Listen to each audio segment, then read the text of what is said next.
Hi friends, welcome to English Study Point. Today in this video lecture I am going to discuss poetry by John Donne titled as Better My Heart.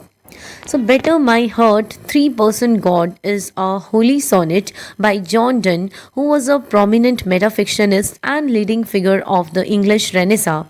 And this poem was written in the early 17th century, and this poem explores themes related to spiritual struggle, the intensity of faith, and the desire for divine intervention. So, here in this poem, he uses powerful imagery and paradoxical language, and by using these things, Donne expresses the speaker's deep yearning for transformation and redemption from sin. So, the poem features a passionate plea to God, reflecting the tension between earthly desires and spiritual aspirations. Its structure and rhythmic qualities exemplify Donne's innovative approach to poetry, making it a key example of his metaphysical style.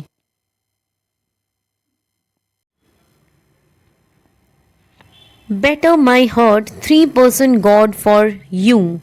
So the speaker directly addresses God, referencing the Christian Trinity, three-person. The verb better suggests a forceful, aggressive approach to divine influence, indicating the speaker's intense need for transformation. As yet but knock, breathe, shine, and seek to mend. So the speaker acknowledges that God's current actions, knocking, breathing, shining, are subtle and gentle.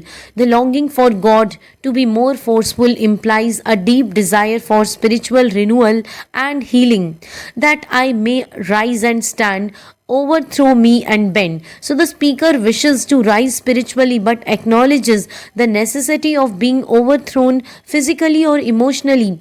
This paradox highlights a desire for dramatic change where destruction leads to true rebirth. You're forced to break, blow, burn, and make me new. So the speaker pleads for God's power to enact violent transformation. Means here he uses words like break, blow, burn. So it suggests to be renewed. The speaker must undergo painful, fiery trials.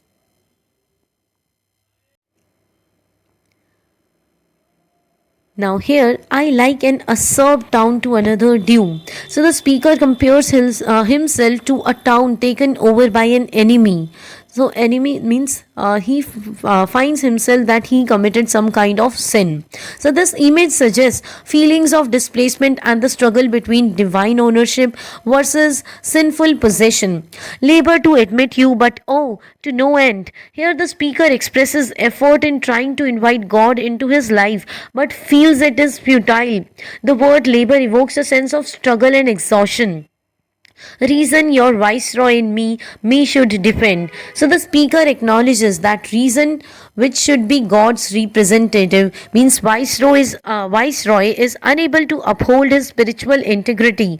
This shows an internal conflict as reason fails to protect the speaker's faith, but is captivated and proves weak or untrue. So the speaker laments that reason has been captured by sin, rendering it ineffective. This highlights the theme of inner turmoil where logic contradicts the call for faith.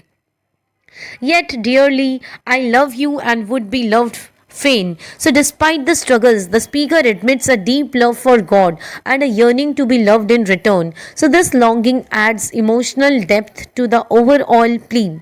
But am betrothed unto your enemy. So the speaker feels spiritually constrained by sin, the enemy, implying that his loyalty is divided. Betrothed suggests a serious commitment that complicates his relationship with God.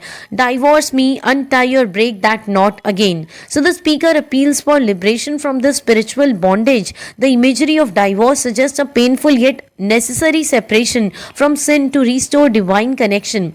Take me to you, imprison me for I. So the speaker paradoxically asks God to imprison him, highlighting a desire for a transformative confinement that leads to true freedom instead of bondage to sin.